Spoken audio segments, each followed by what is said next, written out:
Hey guys, welcome back to Maxplained Dawn of War Unification. Today I have the guide that completes the playlist for now, which is the faction guide for the Vostroyan Firstborn. The Vostroyan Firstborn are your kind of Slavic Imperial Guard men. They have very snow and Eastern European themed units and stuff. A lot of cool units. They are also in the lore relatively tightly connected to the Adeptus Mechanicus. That's why they have a special faction mechanic for them, and also some unique, I would say, vehicles for the most part. Are pretty strong at the current moment, and I will pinpoint down on why I think that is. Without further ado, let's jump into the save game. And here we are on the save game, where we see every unit and building and stuff. But as usual, we start off with the resources and unit caps. The resources are stick code, standard, requisition, and power. You get requisition from your HQ, from listening posts, from requisition upgrades. You get power also the standard way with power generators and upgrades and thermal plasma generators. What is special about them is, not sure if it's still here, yeah. Your Tesla reactors, which is your generators, have produce 20% more power than standard without costing more. So this is already one of the things I told you, that the Vostroyan Firstborns are a bit strong, maybe a bit too strong in some senses, but yeah, this is pretty good for them. They get a lot of power. For the unit caps, you start off with the standard, I call it the Imperial Guard standard, you could say, 6 squad cap and 4 vehicle cap. You increase these caps to the maximum of 2020 with your infantry command, your Vostroyan barracks, that give you +6. And your radar tower, which is your armory slash tactical control building, gives also +2. So you will reach the maximum with 2 infantry buildings and a radar tower. For the vehicles, you increase the vehicle capability with the Mars Fabrica, which is your vehicle production building. So there you get +7, and later on your Manufactorum Primaris, which is your Mars pattern command equivalent, also increases your vehicle cap. So you will need 2 Mars Fabrica and 1 of your later tier buildings, or 3 Mars Fabrica to get to the maximum of 20 vehicle cap. Alright, let's talk about the buildings. The buildings, before I go into the nitty gritty, have also the Imperial Guard kind of thing, that you have a tunnel network. They can also shoot out. I think you cannot shoot out of your HQ. No, it would have this little thing over here. You can shoot out of your Vostroyan barracks, out of your radar tower, and you can you shoot out of your Mars barracks? No, you can only shoot out from these, and of course from the listening posts. The more units you have inside, the more shooty it gets. If it's the same as Imperial Guard, you start off with las guns, then plasma guns, and lastly heavy bolters. Only Techtrees count, and real infantry models. Your commanders do not count as a full slot, you could say. They will not man a full plasma gun emplacement by themselves, you could say.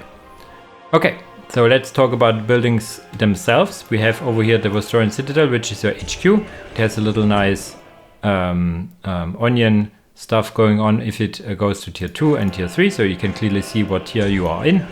It does HQ things like getting your builders, getting your capper units, and a hell of a lot of different commanders. Can also use the spy plane, which is your scan if you got a radar tower. Your unit production buildings are, of course, in tier 1 your Vostroyan barracks, gets you all your various infantry models, and can have this little add-on if you have the radar tower, Shrine of the Grey Lady. Then it looks a bit different. You have this, instead of the Vostroyan Guardsman on top, you have the Grey Lady over here. And the Shrine of the Grey Lady makes it that your infantry gets more HP. You can see, let's just click on some Vostroyan Firstborn, 3.7.3. If I get another upgrade, it should get higher. There you go. Gives you increased capabilities. This is actually a little Easter egg. Normally it looks like this, the Grey Lady, and this is a note to another game. So yeah, it seems to be a chance for it to spawn as this character instead of this. This is the normal one, and this is the Easter egg, you could say. Yeah, it spawns infantry unit. You can, of course, have the tunnel network and increase your cap. In tier 2 you can add the Mars Fabrica, which produces all your different vehicles, including your tier 4 vehicles. And your last production building is the Manufactorum Primaris, which gets you access to your Relic unit, your tier 1 and tier 2 Titan unit. Also has the researches for those inside here. The primary research building is the Radar Tower. The Radar Tower gives you bonuses to some squads and of course unlocks different things and has only a handful of researches, one more or less dedicated to your rangers, your sniper kind of units, then some for your commanders, and yeah, some for your buildings. I will talk in a second. For the defense, you have quite an assortment of different units, buildings. First of all, your listening posts get upgraded with plasma cannons with the first add-on. Quite the big upgrade. That's why they're also a bit more expensive. They cost 120 and 70 instead of the 160, which is the normal for guardsmen. So they are a bit more expensive, but have this very nice weaponry. Range is also okay. Damage, it doesn't one-shot infantry models. That's balance-wise, you know. And then it gets this railgun thingy as anti-vehicle weapon, which is also really strong, has good range as well, and is also a bit more expensive than your usual tier listening post 3. So good listening posts. You also have very good turrets. Sentry gun turrets is your tier 1 turret. It is absolutely expensive. It costs 180 requisition and 100 power, but it has a lot of HP and quite a big Gatling gun over here, which will mince infantry in its way, so you need to be careful. If you get it up, then it's good. If you don't get it up, it's quite a big setback. It can be upgraded in tier 2 with either a Vanquisher cannon, which increases its range, and basically this is more against anti-infantry. This is good against all targets, kind of. Not particularly well against higher armored vehicles. But you can also upgrade it to this little, what is it called? Speaker tower, which, what does it exactly? Gives you improved sight range and detection radius.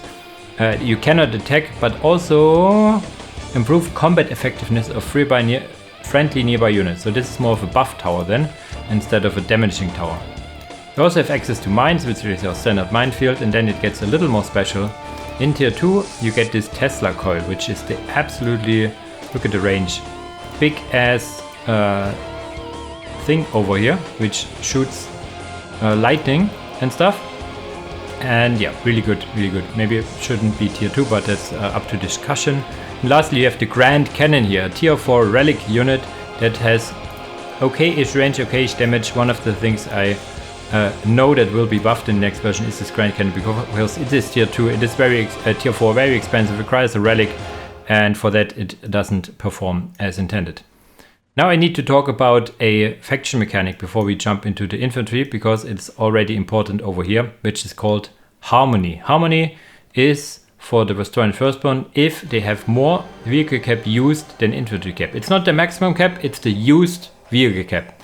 It also needs to be, you also need to have at least one infantry on the field, so you cannot just build vehicles and then have Harmony. You need to have at least one infantry squad on the field and then have the same or more vehicle cap, then you get Harmony. And these two very strong defense buildings, the Tesla Cannon and the Grand Cannon, require you to have Harmony. Harmony is also a thing that unlocks some researches, that also unlocks some weapon options and some units along the line. What it also does, it gives all your infantry an accuracy bonus. I do not know what the exact bonus is, but it should be about 10 to 15% if I remember correctly. At the most it would be 20%, which would be also very huge. So being in Harmony is preferred, but not always feasible, as you need quite a lot of vehicles to get to that point. So yeah, so this is a nice thing to juggle around. Do I get Harmony? What do I try to get? Do I avoid a lot of infantry? Do I get a lot of infantry and do not care about Harmony? Stuff like that. So this is a really nice faction mechanic. I will come to it and tell you what needs Harmony and what not as we continue this guide. Okay, this should be the buildings. Now we jump over to the units and we start with the commanders. And you can see there is a hell of a lot of different commanders. There's also the builder, which is kinda also a commander. I think it also gets plasma pistol with it. Has a good voice over as well. Yeah, the Techtrees Engineer can build, can repair, but has also some special abilities. It will get a passive repair ability from one of the researchers in tier 3. It can use the skull of the Elder Nicola, which is also kind of defense building, which is a mine that explodes, mainly designed to kill vehicles, is also stealth itself. And lastly, can summon in a special infantry unit, which is the Castellan robots. We will talk about it later, but they are, yeah, they require harmony, for example. So yeah, the Tech Priest does more than just Tech Priest normal stuff. In tier 1 you have access to 3 different commanders. You have access to the Lord Regent, which is more like your Lord General, but do not have a command squad. He stands there with his kind of shotgun he has and a power sword. I think it will, I'm not sure if these weapons are in the initial or if it gets upgraded. But yeah, he has a lot of different useful abilities, but in tier 1 he has like no ability at all apart from his passive. Maybe if he has a passive bonus, he is just a good combatant in tier 1 and also has detection, so that's important about him. In tier 2 he gets really online with 2 abilities. The Nova Gas Grenade is an absolutely amazing big AoE gas grenade, doing very good damage in a very big radius. Then he has the ability Aegis Impervious, which makes him unable to move, but gives all his units around a resistance against range damage, and is regarding fear and any pain. So they will also be morale immune, it states. Lastly, he has 2 more abilities. He has from Vostroyan with Love, which is a... I do have space. Is it like an orbital bombardment or a strafing run? Give me a second, we will see. So it's a call-in ability. Wow, a big bombing run. And then, if you have... there's a special tier 4 research, which enables a whole lot of different nuclear stuff, and this is one of it, and it will give you a nuclear artillery barrage. We will put it a little more back here, and all these nuclear things cost you some resources to use for obvious reasons, and will also cause friendly fire and have the radiation effect, which is a long-lasting damage damage effect on mainly infantry. And lastly, he can summon in tier 3 the Sturmoviki, which I think more or less translates to stormtroopers in tier 3. Then we have the Commissar doing Commissar things, increasing the morale of squads being attached. In tier 2 has the execute ability, which makes the guys shoot harder and be morale immune for a short amount of time, so the Commissar is more or less what you expect. And also in tier 1 you have access to the Medic. She is pretty good for healing your units up and has some good fighting capabilities on her own as well. In tier 2 you have an assortment of more commanders to choose from. You have your standard barrel over here, built from the barracks. Has the passive aura that increases morale, regeneration and accuracy, so damage and morale for every run around. Very good buffs, always try to get him if you can. You also have access to the Battle Priest, which is kind of similar to your Priest, but also not. He detects, has not his presence, inspiring comrades to fear demons. Reduces the accuracy. So this is, he has not the standard, you call it the Imperial Guard buffs. He has rather an aura around him that reduces demons' accuracy, and he has a very strong active ability, which is your Field Exorcism, which does a lot of damage around, which is more or less your banish, and you can have up to 2 of them on the field, so you have 2 banishes right next to each other if you have them on the field. So very strong in that sense.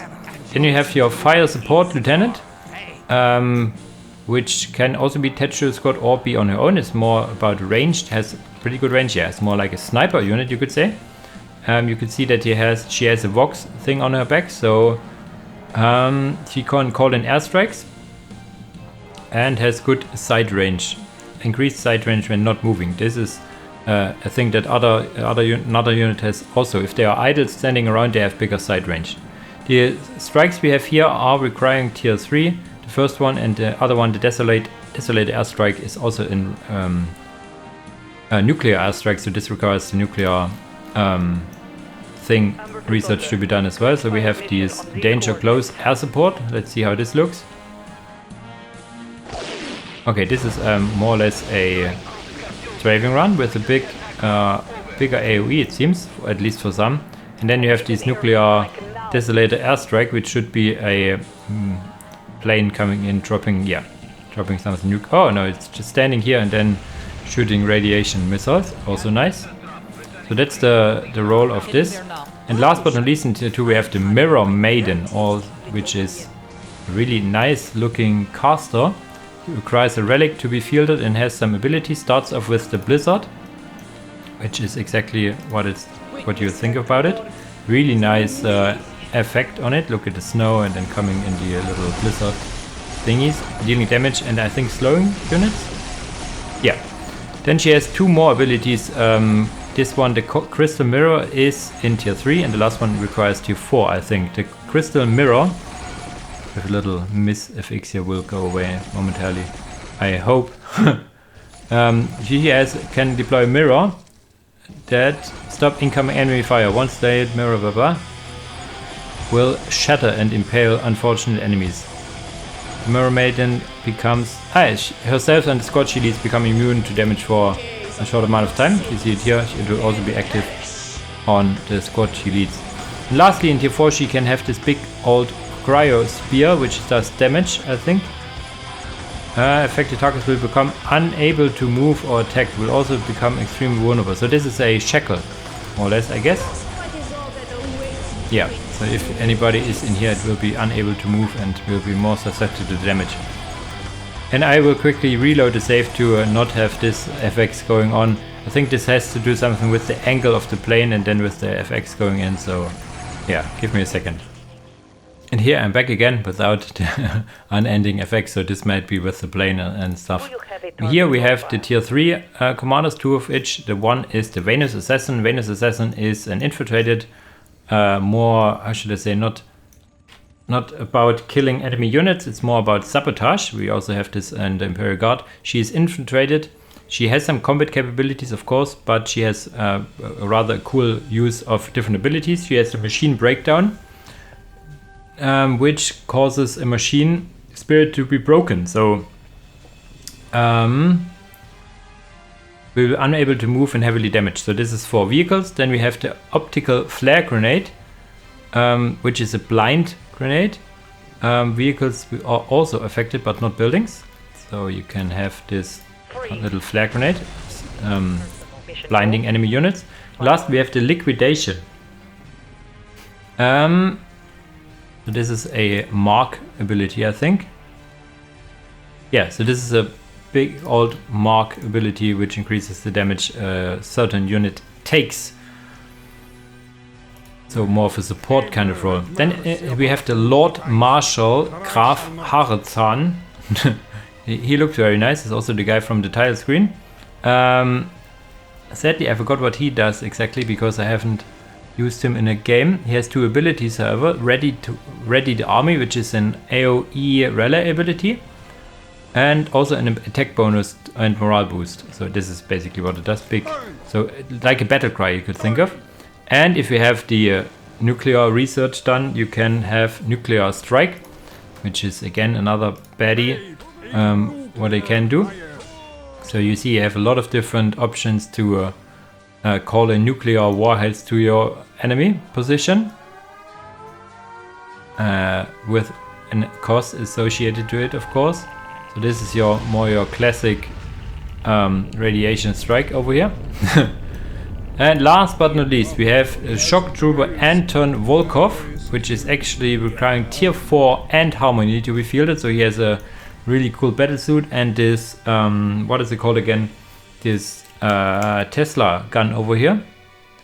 When he's near a Tesla coil, he can both charges up and discharges. So he becomes buffed and he buffs it. So if he is near one of these Tesla coils over here, they will buff each other to be stronger. He has also a little doggo companion which does detection and can be good in melee. Lastly, he has the overcharge ability, which does damage around him, if I remember correctly. Enemy the normal. We've got a massively unstable. This means that we must more prone to the enemy than normal. Okay, Tesla cruisers, Tesla coils, and Volkov himself will discharge. Okay, he, the Tesla coil, and one of the later vehicle units I will talk of can fire faster. Little thing I forgot to tell you about is one of these researches over here. This is the fortification researches. You have a ranged research that increases the range of your turrets and listening posts. There are 2 of each. One is in tier 2, one is in tier 3. So you can make your turrets and listening posts fire longer ranges, very long ranges. You can see here, very long range, especially on the Vanquisher. It does not increase the range of the Tesla coil or Grand Cannon. And lastly, you have the fortification research, which is similar to the what you can do for Imperial Guard. Increases the durability of turrets, barracks, and listening posts, but you also have 2 stages of which, so they become even more durable. Look at the HP of these turrets and listening posts later on, so they become very durable. So this is just a little thing I forgot when talking about the buildings. Now we talk about the infantry. We have all the different infantry over here. In tier 1 you have access to 2 infantry squads. The Vostroyan Hunters, starters with 2 models, can be reinforced to a 3rd one. Is a sniper kind of unit, relatively expensive to get, very long range, and costs power to reinforce. So this is the big drawback. Very good against infantry, not so good against commanders, of course, and buildings. Very good side range. It has a bigger side range if they are not moving or attacking. Later on they can get demo charge, which is basically more or less a melter bomb you can think of, or a crack grenade. Does massive damage to enemy vehicles and buildings. Requires tier 3, I think.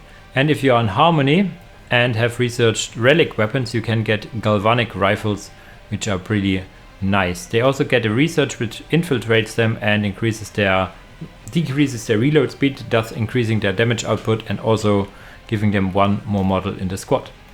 Your other tier 1 infantry is your Firstborn squad. These are your bread and butter units. They are good at range, but also can hold their own in melee if you get the bayonet research, which is the only tier 1 research for the infantry you have access to, so then your Firstborn can be pretty okay in melee as well. They can get a Firstborn sergeant, which increases their HP of the squad, but also gives them access to their land, their blood, which is basically a rally ability. So these are Imperial Guard that can actually rally. They can get arc rifles, same requirement as for the hunters. You need a relic weapon upgrade and harmony. And lastly, you get Molotov cocktails in tier 2, and if you have tier 2 and the radar tower. And the Molotov cocktail is not bind on the sergeant, it is bind on the squad, so they can be useful. In tier 2 you get access to a few more units. The first unit you can more or less immediately build is of these flak troopers over here, which are mobile anti-vehicle, anti-buildings and anti-aircraft units. They aren't as super mobile, but pretty good. The range is also good, if you see here, and the damage I think isn't the super greatest, but they are your long-ranged anti-vehicle support unit. Start off with 3 models and you can be reinforced. I think that's the case. Also have this magnetic grenade, which stuns target vehicles and deals some damage. The other unit you have access to is your Firstborn Mortar Trooper, and the Mortars is good against infantry and heavy infantry and has this cool Tesla themed things over here. It does not start infiltrated, it gets infiltrated with the same research these hunters get infiltrated, so having infiltrated mortar and support fire can be very strong because they have long range, and yeah, getting detection next to them is really hard. Also access in tier 2 is your take on the heavy weapon team, which is a heavy shock trooper with a nice voiceover if you listen. Do not fret, brother. Staka is here. You can barely hear him from the mask over here. And he starts up with this anti-infantry weapon, which also has some minor suppression to it, pretty long range. And can be upgraded with these kits. And once they are upgraded, there's no way back. They can more or less immediately be upgraded to the Siegebreaker kit. The Siegebreaker kit makes him good against, it says infantry, heavy infantry, but I think it also is good against anti-armor, so some buildings and vehicles. Exchanges his main weapon to this more machine gun kind of weapon, so then he has 2 weapons, but the anti-infantry he has is a lot lower. And lastly, with a special research, he can then get the Volkite Caliber anti-armor kit, which gives him this very nice Volkite weapon. Over here, no other weapons. Range is still very strong, very big, and yeah, then you have... I think there's a special research in tier 3 for that, so he can be very good. Note that there's no cost associated to it, so you can leave him in the anti-infantry per kit as long as you need, and then when you're wanting to upgrade it for a certain situation, you just can click it and he will immediately change the kit and be good at what you want. All the rest of your infantry is locked behind tier 3. You see there is a hell of a lot. We start off with the Void Shrieks, which is your kind of grenadier equivalent. Has these kind of hell guns, big range, good HP. Has the Void Shriek Sergeant as well, which has some cool weaponry. Have this cryo grenade, which slows down enemy targets and disables the HP regeneration, which is a thing we rarely have. So you can make great use of it against enemies that regenerate very quickly, which come to my mind would be Death Guard units, would be the Rex and the other abominations from the Dark Elder, which regenerate really fast. So this can be very good at certain situations. Have access to Valeria pattern bolters, which is gives them actually bolters, which is kind of unique for a guardsman faction. And then you have also, if you have Harmony, I think this does not require the special research, but only Harmony, you get these Tesla grenade launchers, which medium to long range can disable enemy units from moving and attacking. So basically a stun, because they are Tesla. Should be able to fire here. Oh, it's too close. Give me a second. There you go. So then you see the Tesla over here. Then you have these gun luggers, Oakrin gun luggers, which is your Oakrins, but for Vostroya they are more ranged focused. You can see it in the unit cap actually, which is not as lying as it usually is. So they have these, they have these, what are they called? They're special Oakrin weapons. They can do some melee damage, and then they have their bone ad. They also have nice beards, if you ask me. And the bone ad actually has a plasma cannon. So then once you have the bone ad, you have very good anti-infantry capabilities. Really nice unit. I normally try to get them out as early as I can. We talked about the Stormoviki, which are summoned in from your Lord Regent over here. They are also kind of stormtroopers. You have these machine guns over here, which looks like an AK to me, if you ask me. They can have up to 5, I repeat, 5 RPG Stormoviki, which gives them very good anti-vehicle stuff. And they also have this Terborite grenade. I think there's currently a little bug with them, but it does some radiation, I think. But the effect of fire and radiation, this fire effect, at least when I tested it earlier, didn't go away. Also have access to 1 red grenade launcher, which makes radiation damage as well. So a lot of radiation with those guys. What's this, like gas?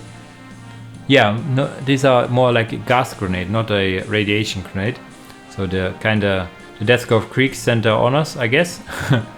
They can have another one, a special veteran Stormwookiee medic over here, which is requiring actually tier 4, I think. She, as you can see, becomes a little infiltrated from time to time and increases the regeneration of the squad she leads, and only the squad. Boost morale and regeneration of the squad. There you go. And you see this fire FX is still online. If there is a little bug that I mentioned here, I will report, and that will be most likely be fixed in the next version whenever that hits. Second to last, we have the Hussar Cavalry Squad. Requires tier 3 and are faster than your usual infantry. Melee focused. I'm not sure if they have a melee charge, but I would think so. They are good against basically everything. Very tanky for infantry. Actually not as much, because they're horses, I guess. The horses aren't as tanky, but they are really fast in closing the distance and being good at melee. Last but not least, we have over here the Castellan Robot Squad, the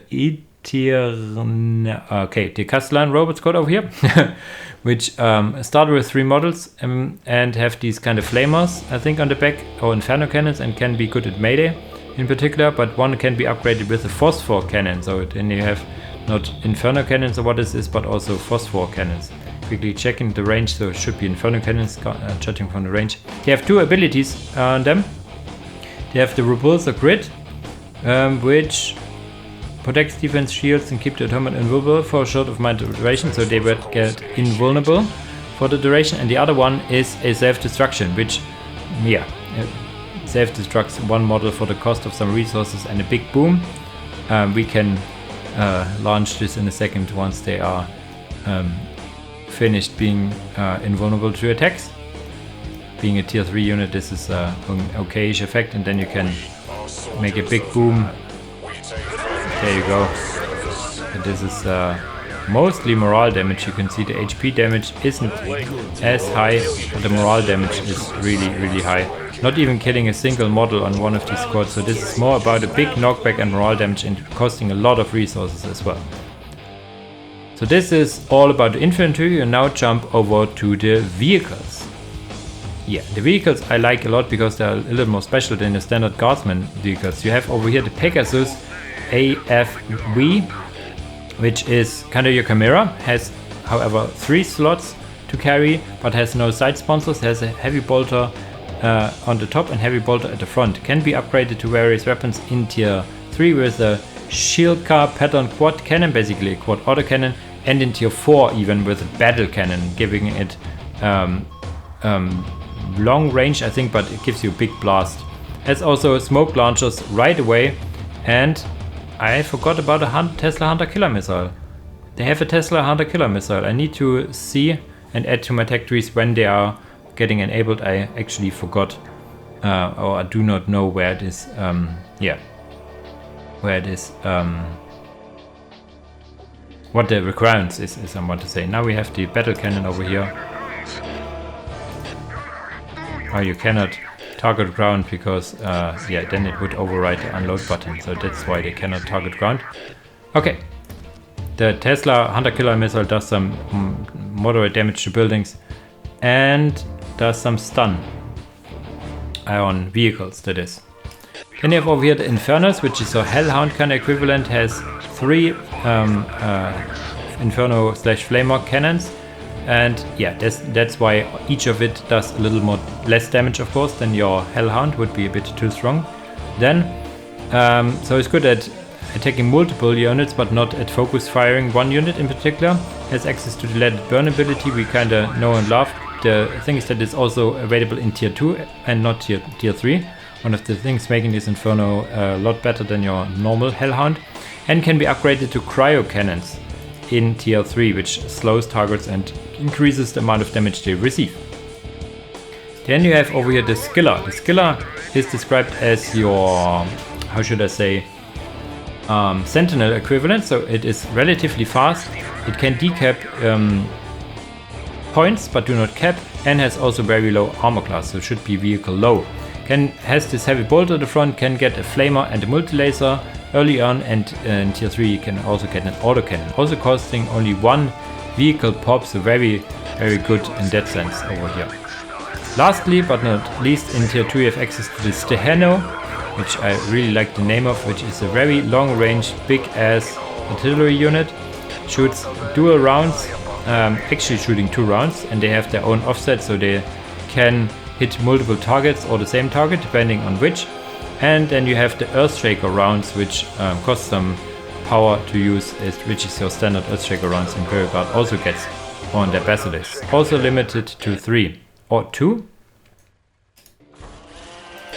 Actually limited to because they are such an effective unit. There you go.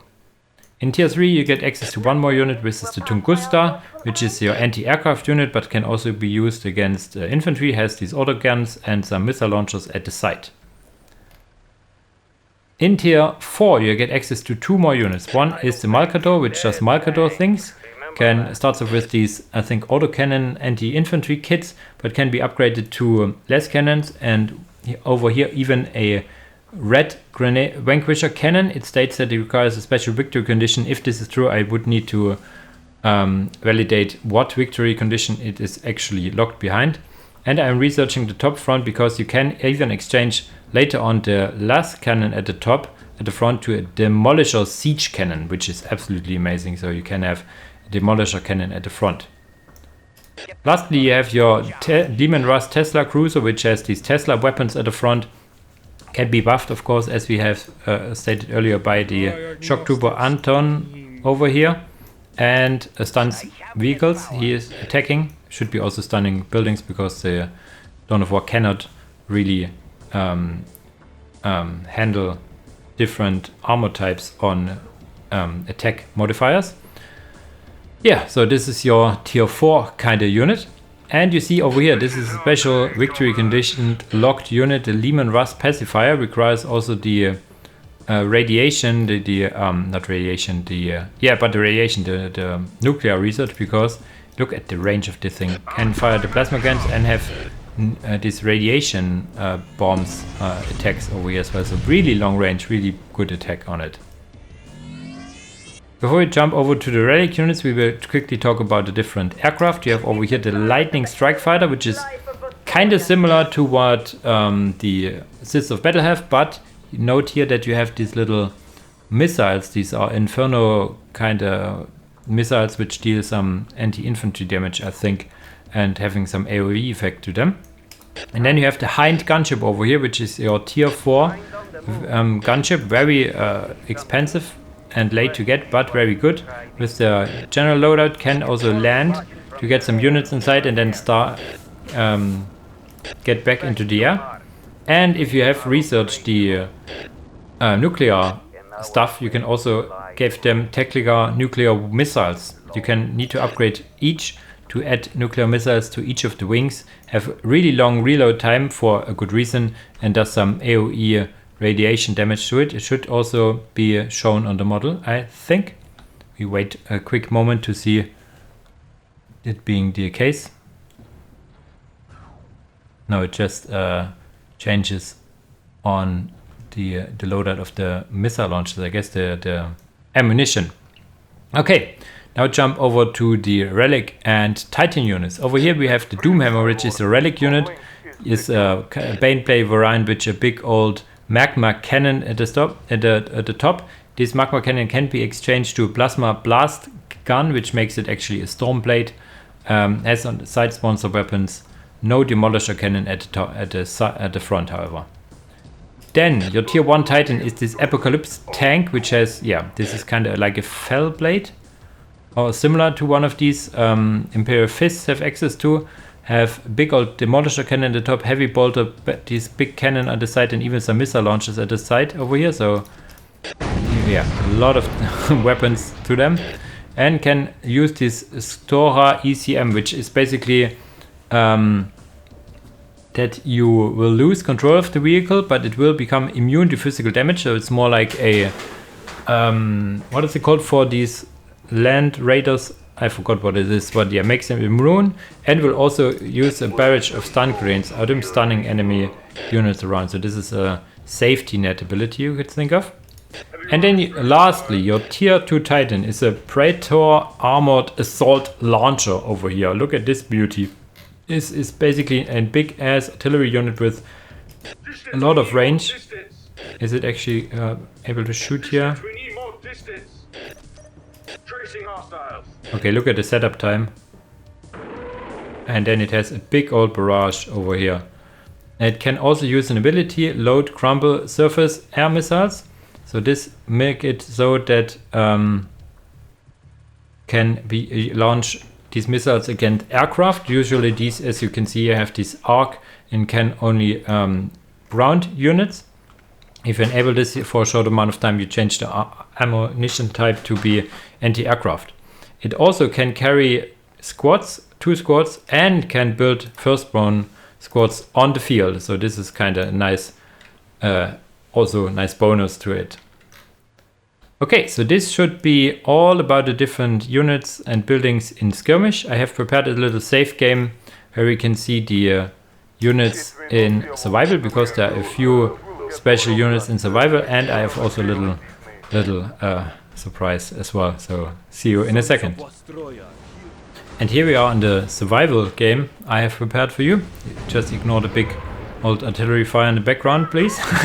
You have 3 special survival reinforcements over here. The first one you have access to is your Void Shriek Lieutenant, which is basically a command squad of Void Shrieks. You have your lieutenant on the side, and then you have more or less standard Void Shrieks with their heavy bolter loadouts on the side, up to 4, and can also get cryo grenades. So these are just a little special take on the Void Shrieks over here. Then you have access to the Chimera Terminator, which is... do they can load in? Yes, they can load in. They have side sponsors, so they can shoot and look at the different weapons. It has some missiles and stuff on top of it. Yeah, you see here some missiles and stuff. You get actually 2 of these chimeras, so they can get chimeras, but only in survival. And your special reinforcement later on is the Bane Hammer over here with the big old battle cannon at the side, and can also be upgraded to a Stormblade if you really need to. So you have a special special Baneblade variant in survival. And now I have a little special treat for you. I have a little, how should I say, vision to the future. In the future, the Castellan will have a special model, picture and voiceover. So they look way cooler with this in the next version. Another thing that will be available in the next version is that actually the hind gunships can load in skillers, which is just a niche little thing that is, I think, part of the lore or whatever. So they can look at them go. Hind gunship can actually load in the skiller and put it down wherever you want it. But this is not the biggest little surprise I have for you. There will be a new unit, a new tank requiring the KT thingamajigs, which is the Polaris medium tank over here. It can be deep strike from the Manufactorum Primaris over here. Has also this special drop-in animation from a vulture over here, and then it spawns over here. This is Polaris medium tank, looking pretty nice. Is, I think, delivered through a Valkyrie transport. So I think this has something to do with KT stuff. Not completely sure, but this will be a new victory conditioned tank you have access in the next version. So I hope you liked the little sneak peek for the next version. So I have covered it already. If you see this in the next version, of course you will have access to it, yeah, right away. Okay, now we can jump to the different documents, starting off with the tech tree.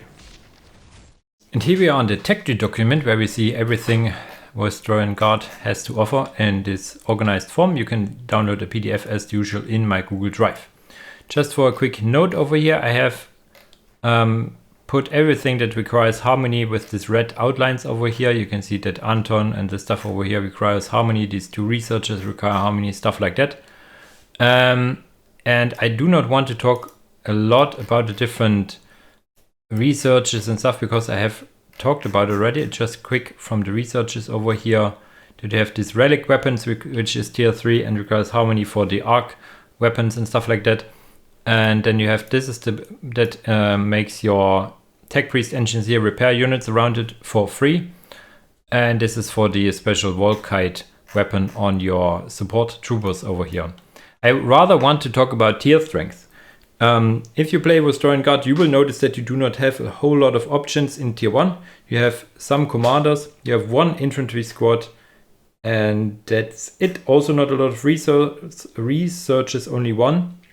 So you are kind of limited in the options you have in tier 1. Yeah, of course you have your rangers over here still, or hunters, however you want to call them. So you have kind of a limited roster, but the roster itself is pretty strong. Your bread and butter unit, the Vostroyan Firstborn, I find deal very good, or very good for what they cost. They're relatively cheap and very good on what they do, so they will carry you throughout tier 1 very well. Then in tier 2, the game opens up for you. You have a lot of different vehicles available for you. You have more infantry, you have your mortars, you have your commanders and stuff like that. Some upgrades, there's only 2 upgrades. You really need the plasma gun, I think. If you have some hunters, this one and this increases the fighting capabilities of commanders / squad leaders, I think, if I remember correctly. Very expensive, but I think worth the cost over here. Tier 3 gets you a lot of infantry, so if you need more varied infantry, tier 3 is for you. Not a lot of vehicles or vehicle options. If you want to have the big vehicles available for you, of course you need tier 4, where you can get also the Hind gunship. The Hind gunship is locked behind tier 4. And yeah, the Titan tiers, you have 1 Titan in each tier, which is also more or less standard. So to break it down, you're starting off pretty good in tier 1, but have a good option to head to tier 2 in good time and then be very strong in tier 2. I think most games you want to end in tier 2 because you have a lot of options. And if you want to go to tier 3, then you should prioritize your various infantry forces, of course. Over here to the unit tech tree, I have now added the I've found out the requirements for the Tesla Hunter Killer Missile, which is actually tier 4, so very late in the tech tree, but very good nonetheless. You can also see here that your commander abilities on your Lord Regent tier start in tier 2, later get even more in tier 3, and even with the nuclear research having a bit more availabilities over here. I also have added the of course the bonus units over here, so you can find them over here. I not have yet added the new units that I will do once the new version is out, of course. Okay, so this should be it, I think, for the tech trees. I also have here things that require harmony put in red, of course. As I said, Vostroyan Guard is relatively limited in the tier 1, so I do not have a whole lot of different build orders for you, but I found some nonetheless, so let's jump over to them. And here we are on the build order document I have prepared. As usual, these build orders are also in my drive. Just for a quick explanation, if this is your first video you see from me, all these things left on top from this line over here, you can build with your starting money, and everything down and right from it you should add on your way to tier 2. Your more or less standard build order, I would say, is getting 2 of the Capo units, 1 Techtrees engineer and your Lord Regent, your barracks immediately getting 2 of these Vostroyans and 1 Tesla generator. Then you would only need 1 because they provide a lot of power and you're not spending a lot of power in upgrades and stuff like that. And always I would say that a commissar would be a good option, especially if you are getting into 2, having a commissar right away for the execute on the front line is a big bonus. Then you have this hunter spam, which doesn't work as great, but does work nonetheless on certain factions where you have a lot of these hunters. Lord Regent gives you some front line, and yeah, they're limited to 5 and can be very good against enemy infantry. What they are not be able to deal with is enemy buildings. So you want to be aggressive early on and get a foothold on the map and then go from there to tier 2. You also have the option to open genless, getting a lot of units out and be aggressive early on. If you go for this, I would recommend that you stay in tier 1 a bit longer, getting your sergeants over here, getting a Shrine of the Grey Lady and even a medic, so you can sustain a bit longer. With this build you will spend a lot of power, that's why I recommend 3 generators before heading to tier 2. Of course you have your more or less standard tier 2 rush. Note that you only need 1 generator because they provide a lot of power, which leaves you with a lot of excess resources you can use once you're tier 2. You are very weak, however, in this build because your hunters are specialized in killing infantry and needing to stay at long range. Anything that comes close to you, you will not be able to fight off, so you're very vulnerable in this, even more so than with other factions tier 2 rushes. And lastly, a little not very optimal but can work build over here, which is the turret rush. The turret rush requires your 100 power you have early on, so you will only be able to place 1 without a generator, and you will also not be able to get a generator because it costs a lot of requisition.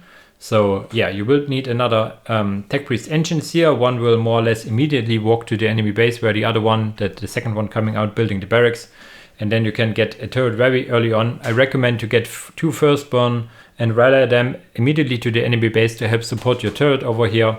And the other 2 hunters and your 2 engineers will cap and build up the map. Also getting a commissar and Lord Regent can also help to sustain the aggression over here or defend your base, depending on what you need. And yeah, as you spend a lot of power, you will need 3 generators to start your tier 3 later on. Okay, so this is now the build orders. And lastly, I have, of course, a replay for you. It is a game I have played against Mr. Blue Dude just today, as of recording this, so the memories are still fresh, and I think it's a good replay to showcase the strength of the Vostroyan Firstborn. And here we are in the saved game, where we see on the top playing Dark Elder, we have Mr. Blue Dude. On the southern side we have me playing the Vostroyan Firstborn. I go for the standard build order. You want to choose your build your barracks as you would build an infantry command for the Imperial Guard, very in the front, so you can tunnel network and support your units around. The generator I put a little more back. Also will get 2 hunters capping, and also will rally one of my Vostroyan Firstborn to capture 1 point as well. And yeah, once this infantry building the Vostroyan barracks is done, I can also get a Lord Regent over here. So yeah, you have a big good capping start with this build, and yeah, also good defensive position with those over here, getting 1 Vostroyan Firstborn and now also the Lord Regent. So I will get actually 2 in a second. A second builder will go over here, build a listening post, and this guy will then move on to build this listening post. I will also use a little trick to get this Techtrees engines here in this listening post over here. So if you want to know, you right click on it and then shift click and right click again. So then he will finish the building and then will shift click into the building. So you do not need to micro him a second time basically. The hunter getting a long way around to get to this point. That is sometimes the pathing of Dawn of War for you. And you see that the timing is pretty well. You get the Lord Regent over here more or less at the same time as these Firstborn get over here. And also pretty similar to how the Firstborn need to capture this point. So you have 2 Firstborn squads and the Lord Regent in very close succession ready to leave the base.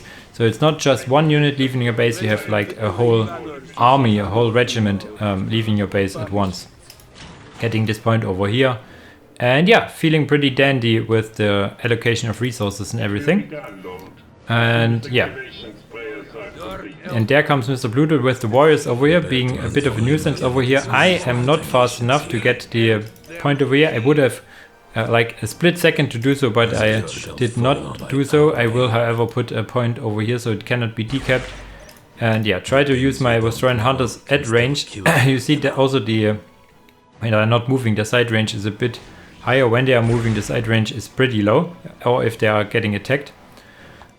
So, and they are also very frail, as you can see. My other squad of hunters, however, are more or less safe and can go out of here. There, 1 squad of hunters can jump in here and use some less guns to attack over here. On the other side, I prevent him from capturing the relic and now attack his Tower of Loathing, which is your listening post, of course. And I can also sneak these builders over here to get this point up. Now I want to reinforce my hunters and try to attack these. Also, I think at some point get a commissar to defend my base. Over here now I'm a little bit in trouble because there's the Archon stunning one of my squads. I attach the Lord Regent to it so that some of the units attack the Lord Regent and not the Vostroyan Firstborn. I also take my time to micro that the Vostroyan Firstborn shooting for a minute or a few seconds before they then leave. These are 2 squads of Mentrix and the Archon, so I cannot fight them as I am now. I have upgraded the listen post over here, and I will need another Vostroyan Firstborn squad to fight these. So this is a little change on the build orders, because I am getting pressured so much. I need more men on the field. My Vostroyan hunters over here can now capture this point. This point has been captured. I have upgraded this point so the plasma cannon will fire and do some damage. Now I can fire in the safety of my base over here, even getting I think it's a Techtrees over here to fire from here, getting the Commissar into melee to buy some time to shoot them in the back. Commissar dies, however, but that is sometimes the case if this melee units. Another Commissar is already being out, and the one over here I missed and will now get out over here. I think do not micro these hunters, which is a bit of a shame because they would have helped quite a lot. But yeah, still my other hunters are capturing the map and everything. Then there's a whole blob of Vostroyan Firstborn over here. Very cheap to reinforce with only 25 requisition. And this is the last of the hunters over here going down. Yeah, there you go. I'm just reinforcing a bunch, and he has kind of moved himself in the corner over here, so I can use this position. I think I'm even getting a unit inside of this point, yeah. So at least getting some bonus damage from the last pistol emplacements over here. I will get another hunter, capturing one point in the middle. The hunters, as I said, are really expensive in getting and maintaining, so you want to make better use than I am here, to be honest, with them. Ensure that your deeds do not spoil the honor of your homework. So I have now 3 squads of Firstborn with 2 with the Commissar and 1 with the Lord Regent over here. And now my goal is to get to tier 2. I have done a good job, I think, in defending and also delaying his economy by a bit. And now I need to get another generator and then click the tier 2 button. I will reinforce a bit, but my economy is good enough that I can afford this. And as soon as this generator is finished, I will click the tier 2 button. 5 minutes 30, which is a good timing if you have got some pressure. Having the point in my base now as well. And now I think, as I have quite a good army, I want to make use of it as well. And also covering my tier 2 approach. I see this unit capping over here, so I want to attack it, and also see this hunters as an option to get some free shots on those. But yeah, this is a dicey situation, as these Mandrake can also make short work of my hunters over here, so we need to make sure to put them out of the harm's way. And other than that, I use my little squad over here to attack the enemy base. Now the plasma guns there and the guys inside will make good damage to these Mandrake over here. There's some blinding grenades being used, but my tier 2 is more or less about to finish. I want to start a radar tower soonish. You want to build it more or less like you would build an armory, once your tier 2 is halfway done, so you have access to the Molotov cocktails as soon as you're hitting tier 2. I think I will place it now-ish, question mark. Secured. Moving on. Okay, I'm a little late on that. Getting a decap over here because I'm busy fighting, but I want to get a radar tower. There you go. A bit late on that, but still okay. Getting the decap now, and now moving on. I have these guys ready and these guys to help me to go to the enemy base. I should move them, should have moved them already, but I think I will move in a second. So always make use of your Kappa squads. If they are standing idle, they will not help you a whole lot. Tier 2 is now finished, so I have now access to the execute, and I think, yeah, I'm using it immediately to boost my damage over here. I will get also the Firstborn Sergeant soon-ish once the tier 2, once my radar tower is finished. Then I can get the Sergeant and throw some Molotov cocktails at the opponent. I can already use this special grenades on the Lord Regent. He's over here. Yeah. The Lord Regent has these very mean gas grenades over here. I only use these to decap. Decapping will be the duty of the hunters. And now I can continue attacking. He is tier 2 already, as you can see, with a Scorch, but I don't fear no Scorches with this very strong blob I have here. He even lost the Archon, which is always a very costly affair. There you see some gas grenades on the top and going some Molotov cocktails on these Scorches. So very good grenades for dealing with the Dark Elder. I will get also the enhanced recon upgrade for my hunters, so they can capture the points on the enemy noses, you could think of. I also do not attack over here because the guys on the top could flank me quite well, so I choose this rather open ground here to attack. I only have one Scorch for now. Yeah, and another Scorch is actually coming back and killing these hunters. Not that I notice, but they will be infiltrated in a few seconds, so then they can do freely. I'm getting kind of surrounded, but I do not fear it because A, I have the better economy, so I can maintain the reinforcement over here, and B, these are only low model counts, and he cannot really, yeah, how should I say, maintain these squads because he only has 3 points and soon to be only 2. I will get now the Infernus because I think I can close the game, and I'm starting tier 3 as well. Infernus is really good if you want to close in a game or want to get an advantage early on. You see now here that the hunters are now infiltrated and can capture infiltrated. And yeah, getting the other point now over here is more or less the end for him, because I can also, you see here is the little botch grenade, but I can decap it and then move in the enemy base freely, because this point is not upgraded using flaming grenades at these guys. The Infernos is also coming around, not sure if he sees him, but when he sees him this should be end, because he has nothing to deal with my infantry, let alone to deal with this Infernos now coming in, rolling over the field. Another gas grenade on the top, and yeah, as he sees the Infernus he calls GG's. So I would say a pretty good showing of what the Vostroyan Firstborn can do for you. We had a little chit chat afterwards, so it would be stronger if you would have gone for bikes, for example. Then it would be a whole different story. Then I would more or less be boxed in my base and hope for the best, I guess. And then would rely on the tier 2 to come out. Okay, without further talkings around over here, I would say as usual, if you like it, leave a like. If you have some information to add, please put it in the comments. If you have some if you have something to correct from my guide, please also do. And yeah, so this is now the end for now for the guide videos. I have now completed the playlist. I will, however, make updated videos to the Witch Hunters and Emperor Strategies later this year, not now, not within the next weeks, but later on. So you can stay tuned for that. But as usual, guys, I would say thanks for watching and see you in the next video. Bye bye.